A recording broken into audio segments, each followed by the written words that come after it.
Hello friends, welcome back to my YouTube channel. तो आज આપણે એમકોમ સેમેસ્ટર 3 માં એડવાન્સ કોર્પોરેટ એકાઉન્ટિંગમાં તમારી જે ત્રીજું ચેપ્ટર છે શેર દીઠ કમાણી એટલે કે ઈપીએસ વાળું, તો આની શરૂઆત કરવાના છીએ। આની અગાઉ આપણે જે બીજું ચેપ્ટર છે એકત્રિત નાણાકીય પત્રકો એટલે કે શાસક કંપનીના હિસાબો, તો તેના આપણે 2 થી 3 વિડીયો અપલોડ કરેલા છે। તો તે વિડીયો હજી સુધી તમે ન જોયા હોય તો જોઈ લેજો, તો જેથી તમને ખ્યાલ આવશે કે તેમાં તમારે વર્કિંગ નોટ કઈ રીતે કરવાની છે, પાકું સર્વે કઈ રીતે તૈયાર કરવાનું છે અને કઈ કઈ નોંધો કરવાની છે વગેરે બાબતોનો ખ્યાલ આવશે। તો તમે હજી સુધી ન જોયા હોય તો જોઈ લેજો। તો જે ત્રીજું ચેપ્ટર છે શેર દીઠ કમાણીવાળું, તો આમાંથી તમારી પરીક્ષામાં 15 માર્ક્સનો દાખલો આવશે અને તેની અથવામાં પણ તે જ દાખલો આવશે શેર દીઠ કમાણીવાળો। તો આજે આપણે આ ચેપ્ટરની શરૂઆત કરવાના છીએ। તો ચાલો આપણે જોઈએ। તો સૌથી પહેલાં આ જે શેર દીઠ કમાણીવાળો દાખલો તમારે 2020માં પૂછવામાં આવ્યો હતો, તો આજે આપણે તેનું સોલ્યુશન કરવાના છીએ। તો 2020માં એડવાન્સ કોર્પોરેટ એકાઉન્ટિંગમાં તમારી જે ત્રીજા નંબરનો દાખલો છે વ્હીલ લિમિટેડ વાળો, તો આ દાખલો શેર દીઠ કમાણીનો છે અને આની અથવામાં જે દાખલો છે તે પણ તમારે શેર દીઠ કમાણીનો છે અને આ દાખલો 15 માર્ક્સમાં પૂછવામાં આવેલો હતો 2020માં। તો આજે આપણે આ દાખલાનું સોલ્યુશન કરવાના છીએ। તો આજના વિડીયોમાં એન્ડ સુધી બન્યા રહેજો। જો આ વિડીયો તમને હેલ્પફુલ થાય તો વિડીયોને લાઇક કરી દેજો અને તમારા દોસ્તો સાથે આ વિડીયો શેર કરી દેજો, જેથી તેમને પણ હેલ્પ થાય। તો ચાલો આપણે સ્ટાર્ટ કરીએ। તો આ સૌથી પહેલાં આપણે રકમ જોઈશું, ત્યાર પછી તેનું સોલ્યુશન કરીશું। તો આપણને રકમમાં આપેલું છે કે વ્હીલ લિમિટેડનું હિસાબી વર્ષ તારીખ 1/1/19 થી તારીખ 31/12/19નું છે, એટલે કે વ્હીલ લિમિટેડનો જે હિસાબી સમયગાળો છે તે 1/1/19 થી લઈ અને 31/12/19 સુધીનો છે। ત્યાર પછી આપણને કીધેલું છે કે ઇક્વિટી શેર હોલ્ડરને ફાળવી શકાય તેવો નફો 12,50,000નો છે અને ઇક્વિટી શેરની સંખ્યા તે તારીખે કેટલી હતી, તો કે 2,50,000, એટલે કે ઇક્વિટી શેર હોલ્ડરને આપણે ફાળવી શકાય તેવો આપણો નફો કેટલો છે 12,50,000નો, તો આપણો નફો થશે 12,50,000નો અને ઇક્વિટી શેરની સંખ્યા આવશે 2,50,000। તો તે આપણે ધ્યાનમાં લેવાનું છે દાખલાની ગણતરી કરતી વખતે। ત્યાર પછી વર્ષ દરમિયાન ઇક્વિટી શેરની સરેરાશ વ્યાજબી કિંમત આપણને આપેલી છે 50 રૂપિયા, તો સરેરાશ વ્યાજબી કિંમત કેટલી થશે આપણી 50 રૂપિયા। ત્યાર પછી આપણને કીધેલું છે કે સંભવિત ઇક્વિટી શેર નીચે મુજબ હતા। તો સૌથી પહેલાં આપણને આપેલું છે કે ઓપ્શન 12,500 શેર દીઠ ₹40ના ભાવે કર્યું।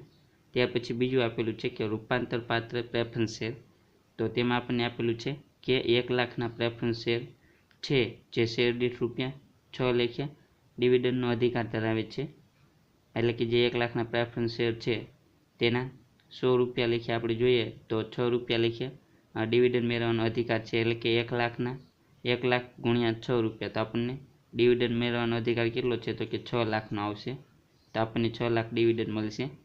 ત્યાર પછી કીધેલું છે કે એક પ્રેફરન્સ શેરનું 2 ઇક્વિટી શેરમાં રૂપાંતર થવા પાત્ર છે, એટલે કે જે પ્રેફરન્સ શેર આપેલા છે તો એક પ્રેફરન્સ શેરનું 2 ઇક્વિટી શેરમાં રૂપાંતર થઈ શકે તેમ છે, તો તેની આપણે ગણતરી કરવી પડશે। ત્યાર પછી આપણને કીધેલું છે કે પ્રેફરન્સ શેર ડિવિડન્ડ પર કોર્પોરેટ ડિવિડન્ડનો ટેક્સ 10% છે, તો જે ડિવિડન્ડ આપણને મળશે તેના પર આપણે કોર્પોરેટ ડિવિડન્ડનો ટેક્સ કેટલા ટકા લાગુ પડશે, 10%। ત્યાર પછી આપણને ત્રીજું આપેલું છે કે 12%ના કન્વર્ટિબલ ડિબેન્ચર્સ, એટલે કે એવા ડિબેન્ચર્સ કે જેનું આપણે ઇક્વિટી શેરમાં રૂપાંતર કરી શકીએ। તો તેમાં આપણને કીધેલું છે કે દરેક ડિબેન્ચર 100 રૂપિયાનું છે અને એક એવા કેટલા ડિબેન્ચર, તો કે 1,25,000 ડિબેન્ચર છે, એટલે કે દરેક ડિબેન્ચર 100 રૂપિયાનું અને કુલ ડિબેન્ચર કેટલા છે 1,25,000ના। અને ત્યાર પછી આપણને કીધેલું છે કે જે દરેક ડિબેન્ચર છે તેનું 4 ઇક્વિટી શેરમાં રૂપાંતર થવા પાત્ર છે, એટલે કે એક ડિબેન્ચરની સામે એક ડિબેન્ચરનું 4 ઇક્વિટી શેરમાં રૂપાંતર થઈ શકે તેમ છે, તો તેની પણ આપણે ગણતરી કરવી પડશે। ત્યાર પછી આપણને કીધેલું છે કે ડિબેન્ચર્સ વ્યાજ પરનો ટેક્સ 30% લાગુ પડશે, એટલે કે આપણને જે ડિબેન્ચરનું વ્યાજ મળશે તો તેના પર 30% આપણે ટેક્સ લાગુ પડશે।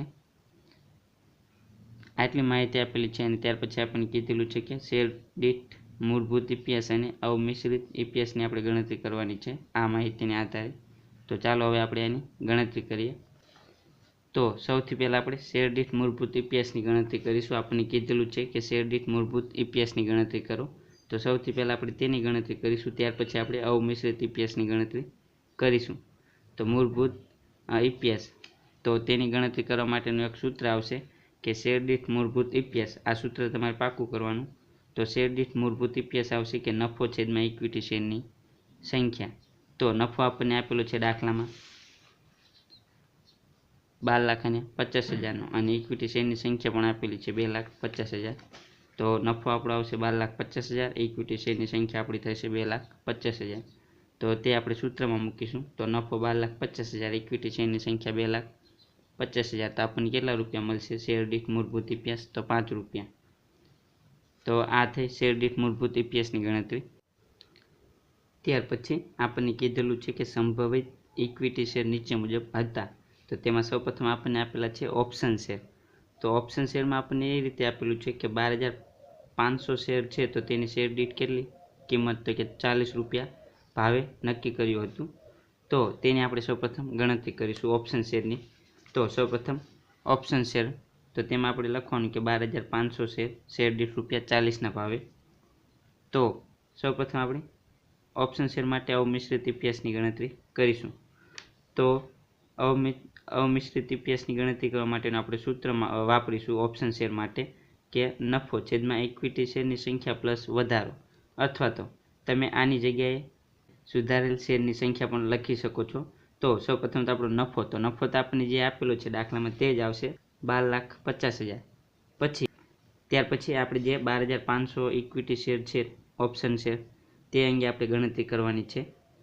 તો તે માટે આપણે ગણતરી કરીશું કે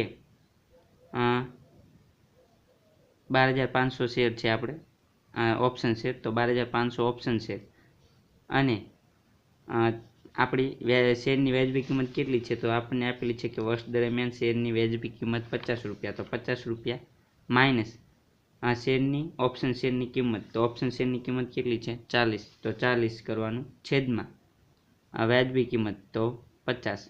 તો આ રીતે કરવાનું. તો 12,500 શેર આવશે ઓપ્શન શેર અને 50 રૂપિયા વ્યાજબી કિંમત માઇનસ ઓપ્શન શેરની કિંમત 40 રૂપિયા છે છેદમાં વ્યાજબી કિંમત 50. તો આપણને મળશે 50 માઇનસ 40 એટલે કે 10. 10ના છેદમાં 50. તો આપણને મળશે 0.20. તો 12,500 ગુણ્યા 0.20 કરીશું તો કેટલા? 2500 શેર. તો 2500 શેર કેટલો? 2500 શેર વધારાના આવશે. તો માટે આપણે ઇક્વિટી શેર જૂના પ્લસ વધારો કેટલો થયો? 2500નો. તો તે આપણે ધ્યાનમાં લેવાનું. તો હવે આને સૂત્રમાં મૂકીશું. તો અવમિશ્રિત EPS, તો નફો તો આપણને આપેલો છે દાખલામાં 12,50,000, તે લખી દેવાનું.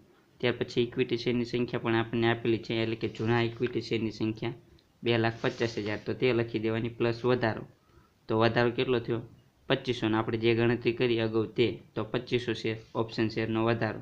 તો 12,50,000 છેદમાં 2,50,000 પ્લસ 2500 તો મળશે 2,52,500.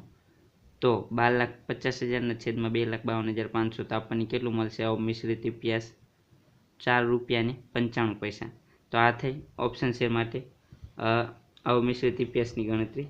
ત્યાર પછી આપણને બીજી વિગત આપેલી છે રૂપાંતર પાત્ર પ્રેફરન્સ શેર.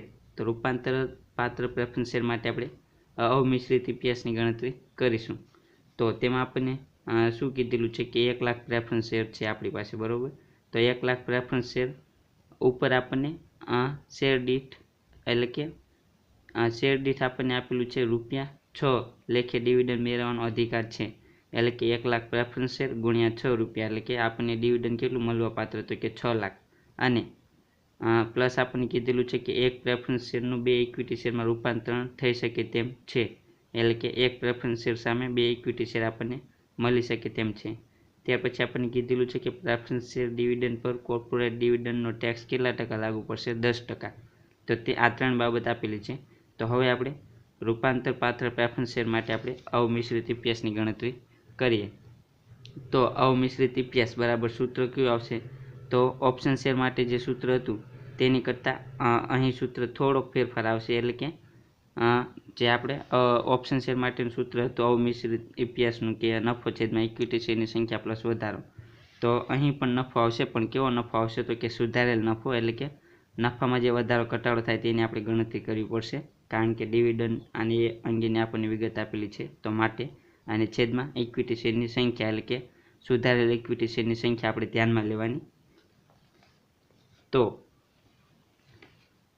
આપણે સુધારેલ નફાની સૌપ્રથમ ગણતરી કરીએ તો તેની ગણતરી કઈ રીતે કરવાની તો સૌપ્રથમ તો જૂનો નફો તો જૂનો નફો આપણને કેટલો આપેલો છે 12,50,000 તો તે લખવાનો પ્લસ આપણને પ્રેફરન્સ શેર પર ડિવિડન્ડ મેળવવાનો અધિકાર આપેલો છે કે પ્રેફરન્સ શેર પર આપણને કેટલું ડિવિડન્ડ મળશે તો કે પ્રેફરન્સ શેર પર આપણને શેર દીઠ ₹6 લેખે ડિવિડન્ડ મેળવવાનો અધિકાર છે તો પ્રેફરન્સ શેર કેટલા આપણી પાસે 1 લાખ અને ₹6 લેખીએ તો 1 લાખ ગુણ્યા ₹6 એટલે કે 6 લાખ મળશે પ્લસ કોર્પોરેટ ડિવિડન્ડ તો કોર્પોરેટ ડિવિડન્ડનો ટેક્સ આપણને કેટલો આપેલો છે તો 10% છે તો ડિવિડન્ડ ઉપર આપણે ટેક્સ એટલે કે ડિવિડન્ડ આપણને કેટલું મળશે અહીં 6 લાખનું તો તેના પર આપણે 10% લખીએ ડિવિડન્ડનો ટેક્સ આવશે તે પણ આપણે પ્લસ કરવાનો પ્રેફરન્સ શેરમાં પ્લસ કરવાનો તો નફો આવશે જૂનો 12,50,000 પ્લસ પ્રેફરન્સ શેર પર ડિવિડન્ડ મળશે 6 લાખ પ્લસ કોર્પોરેટ ડિવિડન્ડનો ટેક્સ કેટલો તો કે ડિવિડન્ડ 6 લાખ તેના પર 10% એટલે કે 60,000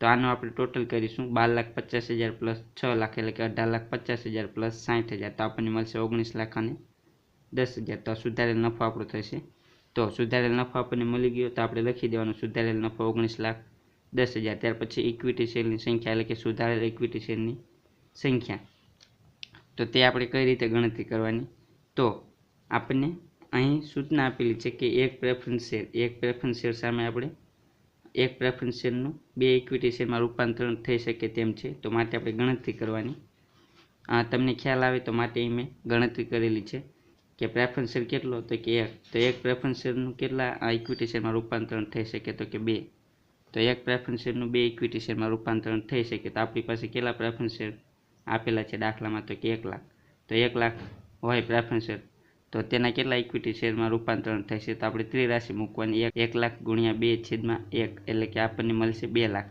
એટલે કે 1 લાખ પ્રેફરન્સ શેરનું ઇક્વિટી શેરમાં રૂપાંતરણ થાય છે તો આપણને કેટલા મળશે ઇક્વિટી શેર 2 લાખ તો આપણે આ ઇક્વિટી શેરની ગણતરી કરવાની તો જૂના ઇક્વિટી શેર સૌપ્રથમ લખવાની કેટલા છે આપણને દાખલામાં આપેલા જ છે 2,50,000 તો 2,50,000 પ્લસ પ્રેફરન્સ શેરનું ઇક્વિટી શેરમાં રૂપાંતર કરીએ આપણે તો કેટલા મળશે ઇક્વિટી શેર આપણને તો 2 લાખ ત્યાર પછી આ બંનેનું ટોટલ તો કુલ ઇક્વિટી શેર મળશે અથવા તો સુધારેલ ઇક્વિટી શેરમાં આપણને કેટલા મળશે 4,50,000 તો તે આપણે લખીશું તો ઇક્વિટી શેરની સંખ્યા આવશે 4,50,000 એટલે કે 19,10,000 છેદમાં 4,50,000 તો આપણને અમિશ્રિત EPS કેટલું મળશે ₹4.24 તો આ છે આપણે આ જે બીજી વિગત આપેલી છે રૂપાંતર પાત્ર પ્રેફરન્સ શેર તે અંગેની હવે આપણે ત્રીજી વિગતને ધ્યાનમાં લઈશું તેમાં આપણને ડિબેન્ચર અંગેની વિગત આપેલી છે એટલે કે 12%ના કન્વર્ટિબલ ડિબેન્ચર આપેલા છે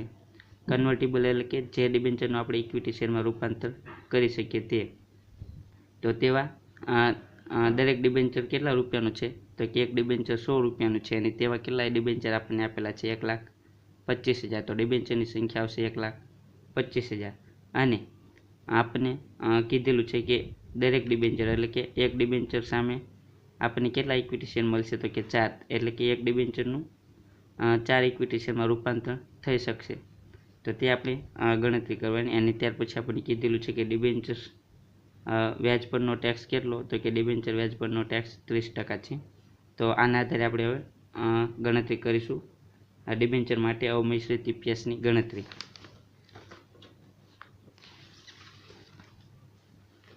તો અમિશ્રિત EPS તો સૂત્ર તો જે પ્રેફરન્સ શેર માટે હતું તે જ આવશે સુધારેલ નફો છેદમાં ઇક્વિટી શેરની સંખ્યા અથવા તો સુધારેલ ઇક્વિટી શેરની સંખ્યા તો આપણે સૌપ્રથમ જેમ પ્રેફરન્સ શેરમાં સુધારેલ નફાની ગણતરી કરી તેવી રીતે આમાં કરીશું તો સુધારેલ નફાની ગણતરી તો સૌપ્રથમ જ્યારે પણ આપણે સુધારેલ નફાની ગણતરી કરીએ તો સૌપ્રથમ તમારે આપણને જે રકમમાં આપેલો હોય નફો તે આપણે ધ્યાનમાં લેવાનો તો આપણને કેટલો નફો આપેલો છે 12,50,000 એટલે કે જૂનો નફો 12,50,000 પ્લસ ડિબેન્ચરનું વ્યાજ તો આપણને શું કીધેલું છે કે 12%ના ડિબેન્ચર કેવા તો કે 12%ના ડિબેન્ચર તો ડિબેન્ચર કેટલા છે 1,25,000 તો 1,25,000 ડિબેન્ચર ગુણ્યા એક ડિબેન્ચરની કિંમત શું તો કે ₹100 તો કે 1,25,000 ડિબેન્ચર ગુણ્યા ₹100 અને એના આપણે 12% કરશું તો આપણને વ્યાજ મળશે ડિબેન્ચરનું તો 1,25,000 ડિબેન્ચર તેની કિંમત ₹100 દરેક ડિબેન્ચરની અને આપણને 12% વ્યાજ મળશે તેના પર 12%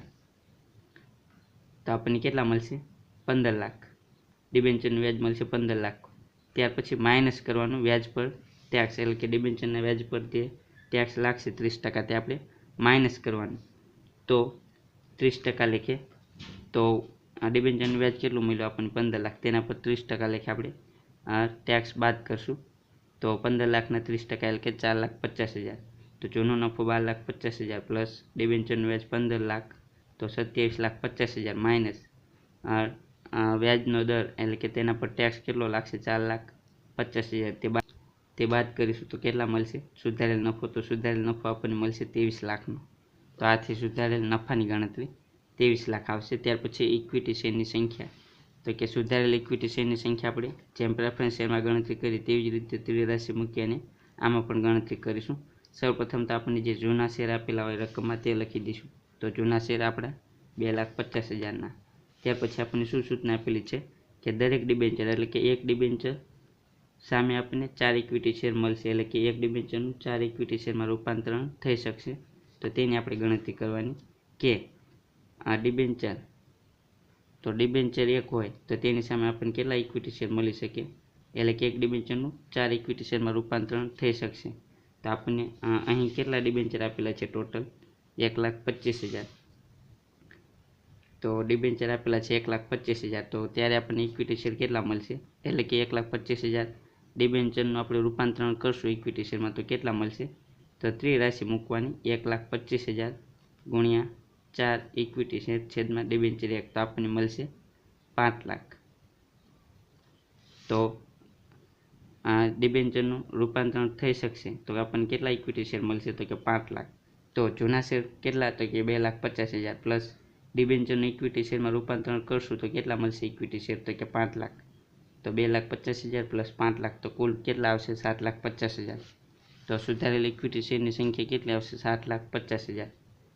તો સુધારેલ નફો 23 લાખ છેદમાં ઇક્વિટી શેરની સંખ્યા 7,50,000, તો આપણને અમિશ્રિત EPS કેટલું મળશે ₹3.07. તો આ થઈ આ ડિબેન્ચર માટે અમિશ્રિત EPSની ગણતરી. તો આટલી જ ગણતરી કરવાની હતી આ દાખલામાં, અને દરેક દાખલા લગભગ આ જ રીતના તમારી પરીક્ષામાં પૂછાશે. તો આપણે જે બીજા 20થી લઈને 22 સુધીના જે દાખલા પૂછાણા તે દરેકનું આપણે સોલ્યુશન કરાવી દઈશું. તો આ દાખલાનું સોલ્યુશન અહીં પૂરું થાય છે.